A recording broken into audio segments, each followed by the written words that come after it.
Natalie Light, and this is Late Night with Natalie. Tonight we have two special guests. The first guest is John S. Pemberton, creator of the famous Coca-Cola drink. Our second guest is Asa Candler, the man that John Pemberton sold the Coca-Cola recipe to.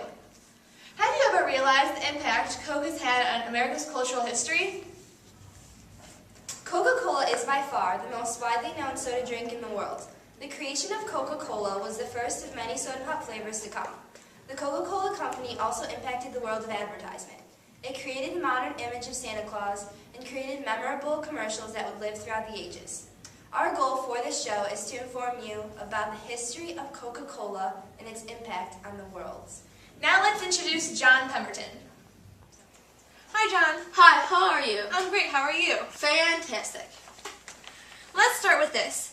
Where did the inspiration for Coca-Cola come from? Well, since I'm a pharmacist, I was working on a tonic for different sicknesses, such as stomach ache and headaches. I created a syrup, and the taste was actually pretty satisfying. So you're saying that Coke started as a medicine? Yes, the actual syrup is used as a nerve tonic. But soon after I started selling the syrup, carbonated water was added, and it became known as what is today Coca-Cola soda pop. How did the Prohibition Law of 1886 affect the recipe of the syrup? The Prohibition Law actually influenced the recipe because I removed the wine and sweetened the syrup with sugar instead. What was the reaction when you first brought the Coca-Cola syrup to Jacob's Pharmacy? Everyone that bought a sample for 5 cents loved it.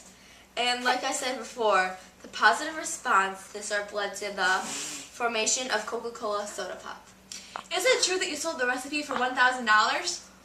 Yes, I actually sold it for $1,750 to Asa Candler, an Atlanta businessman and also a colleague of mine. Are you upset that you sold the company for such a small price when today it is one of the most expensive companies in the world? No, I am not upset because my initial goal was to create a nerve tonic, and I met that goal. It was wonderful that it became such a popular company, and I am proud to know that I was the creator of the drink that became so influential and successful. Alright, well, we are out of time now. Thank you for coming, John. It was nice to have you. Now, we will be right back after this commercial break. I'd like to buy the world a home and furnish it with love. Grow apple trees and honey bees and snow white turtle doves. I'd like to teach the world to sing. Sing with me. Perfect harmony. Perfect harmony. I'd like to buy the world a Coke and keep it company. That's the real thing. I'd like to teach the world to sing. In perfect harmony. Perfectly. And I'd like to buy the world a Coke and keep it company. It's the real thing. What the world wants today, it's the real thing. What the world wants today, is the real thing. Welcome back. Now, for this next segment, we are going to explore a question proposed by my co-host, Ashely Dark. Thanks, Natalie. Alright, let's ponder this question. What if Atlanta, Georgia didn't enact the Prohibition Law of 1886? When Coke was first created, it included wine in the recipe. After the Prohibition Law of 1886 was passed, John Pemberton replaced the wine with sugar to sweeten the drink. Now let's go back in time and see how our culture would be different if there was still wine in the drink. Hey, I'm really thirsty. Want to go get some wine? Yeah! What kind do you want? I think I'm going to get this. Okay, get it.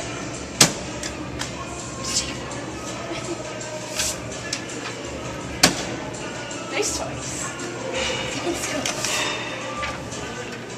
Let's go. All right. Case 39. Lifting prohibition and allowing alcoholic beverages for all ages. Approved.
special segment featuring Don and Jana Showalter, our science experts.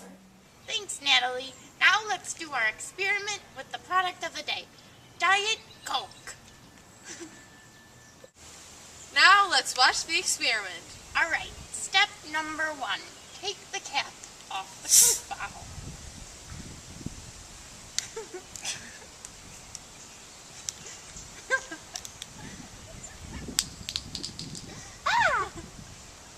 Step number 2. Take the Mentos and insert them inside the bottle. Don't try this now.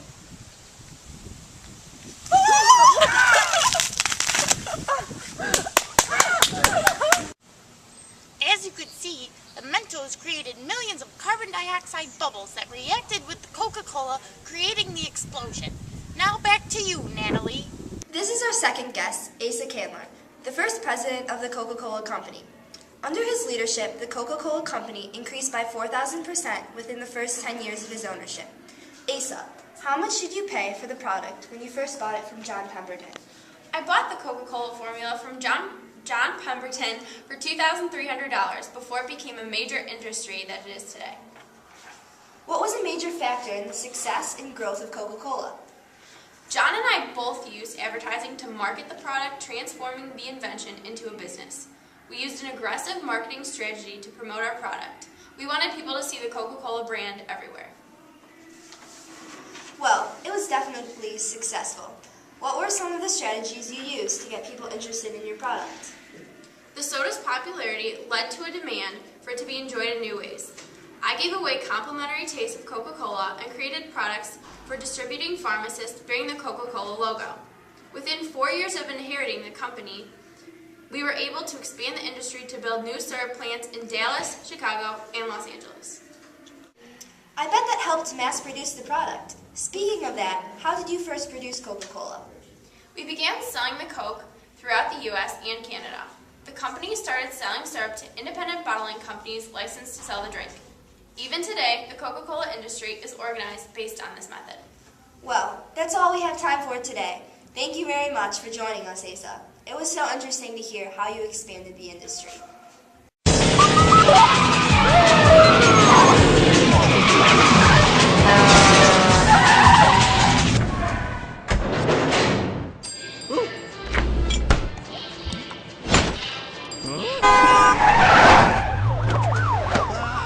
Give a little love, and it all comes back to you.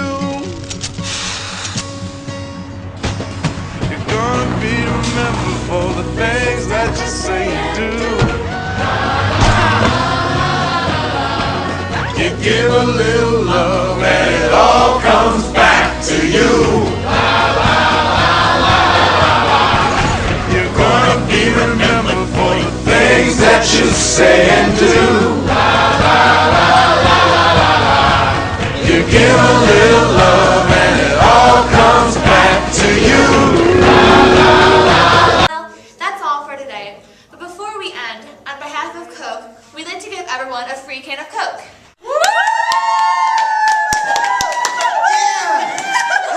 All right. Well, thank you for tuning in to Late Night with Natty Light. We'll see you next Tuesday.